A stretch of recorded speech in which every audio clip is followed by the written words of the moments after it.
Good morning, YouTubers. So we're going to try to do a short video this morning on how I pan lube my bullets. And let's get started with kind of talking about why we pan lube. So a cast lead bullet like this, which is the 44 Magnum gas check bullet, it has to have some type of lubricant as it's traveling down the barrel so it doesn't completely let up the barrel. And once barrel leading happens, you've lost basically all accuracy, and it does jeopardize the overall function and safety of the firearm. So to get started, I already loaded up or poured 2 of these this morning, which they're still kind of setting up. I was going to kind of show you the pouring process and the extraction process. So I start with these silicone little baking pans. So these are rated up to, I don't know, 450 degrees or so. Our wax lubricant is getting about half that temperature. So shouldn't have any issues with any of the silicone failing. Now, I put them in a kind of a uniform pattern. I leave about a 1/4 inch or so between each bullet so the wax can fully form around the bullets and kind of give good coverage for those grease grooves. And now you're probably thinking, what's a grease groove? So looking at your bullet, you've got these circular bands that are molded into the bullet itself. The top one is your crimp groove, and that's when you crimp the bullet inside the case to securely hold it in place. And then your middle groove is what we call the grease groove. So this one holds the wax or the lubricating grease to carry that down through the barrel and put a real thin coating on the barrel. All right. Now for the lube, I printed off a publication. I'll give you a little information on it. It's called From Ingot to Target, a cast bullet guide for hand loaders. Now inside this publication, it talks about a bullet lube called Felix lube. And this is consisted of mineral oil, castor oil, ivory soap, lanolin, beeswax, and carnauba wax. Now, a little more information on this lube.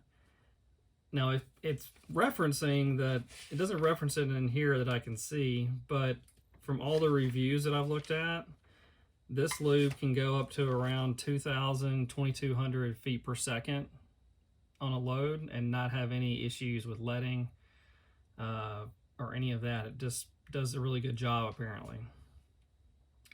And a little info on the lube itself is, so to break up the overall process of what it all does, the beeswax is what we call the base. The castor oil is the real lube that coats the barrel and lets it travel down smoothly. Lanolin makes the lube sticky, which is the viscosity of the lube. And the ivory soap, which is what we call sodium stearate, basically glues everything together so it doesn't separate into the individual compounds upon cooling. Now the final ingredient is the carnauba wax, which adds the shine. So this allows the barrel to stay very, very clean, and it really polishes it up. I mean, that's basically one of the main ingredients in car wax. So it does a really good job. Now, if you need to make your bullet lube harder for some reason due to certain climates or shooting conditions, you could add a little bit of paraffin wax to it, but I wouldn't do too much of that. Just do it as needed to get the correct hardness. Okay, enough about the publication and writing stuff, let's get into the actual process.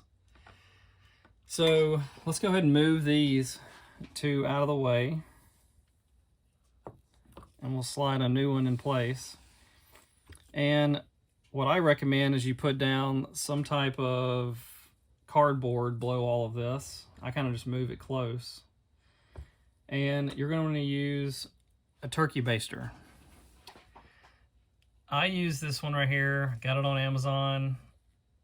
Works well. It's rated for 400 something degrees.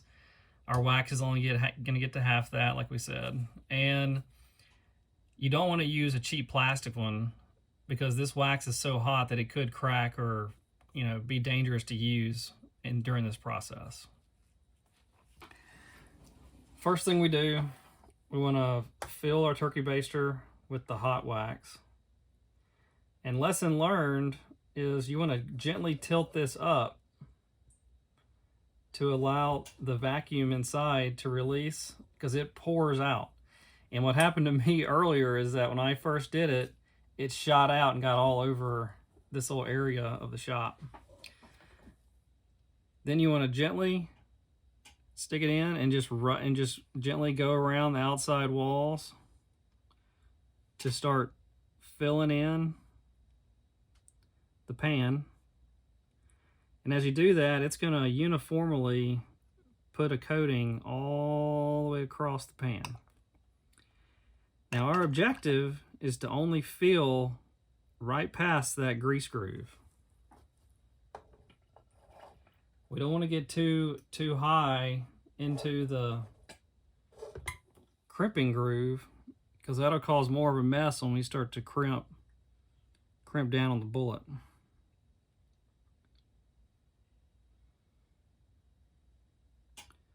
All right, so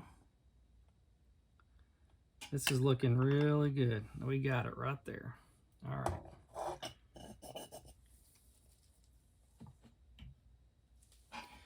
All right, I'll try to give you a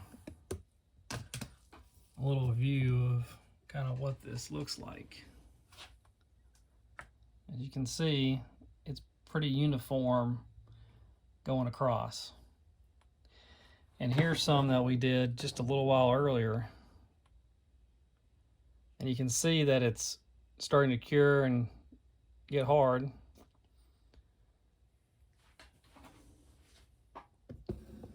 All right, so, well, this one, actually, let's go ahead and do this one as well, just so we can let it start doing its thing.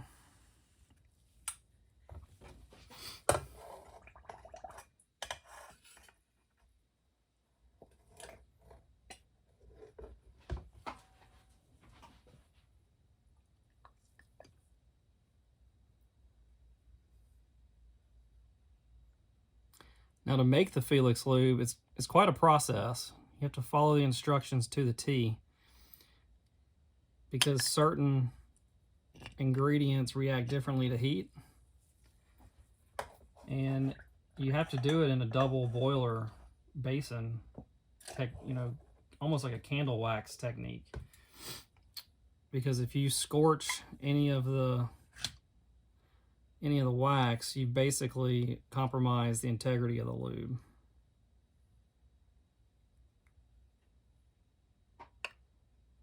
All right, this one's good to go.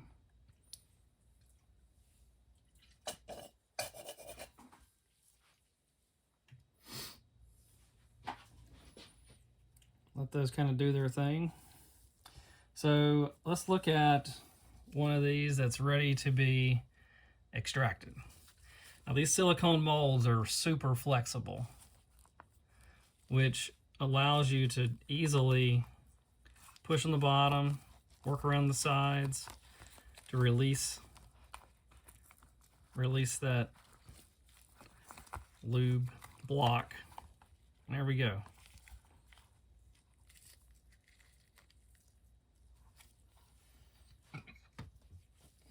And the way I do it is I push you can push from the bottom out. Oop. This one's still a little wet. You could wait for it to harden up a little more. But when you press it through, and I show you here, it's going to put this layer of grease all the way around it, which I'm going to wait a little bit before I press all these through to kind of get it to harden up. But it's got a nice packed grease groove all the way in there. So this one filled up a little higher than I wanted to. It actually got in the crimp groove, but it's definitely not a problem. It just causes a little more extra cleanup at the end. So let's give that a few minutes to harden up a little more before we start pressing them out. And then once you get them pressed out, you're basically ready to load them. So I do a quick little wipe down, like remove any extra wax that's on there, and you can load them and you're ready to go to the range. If you have any questions, let me know.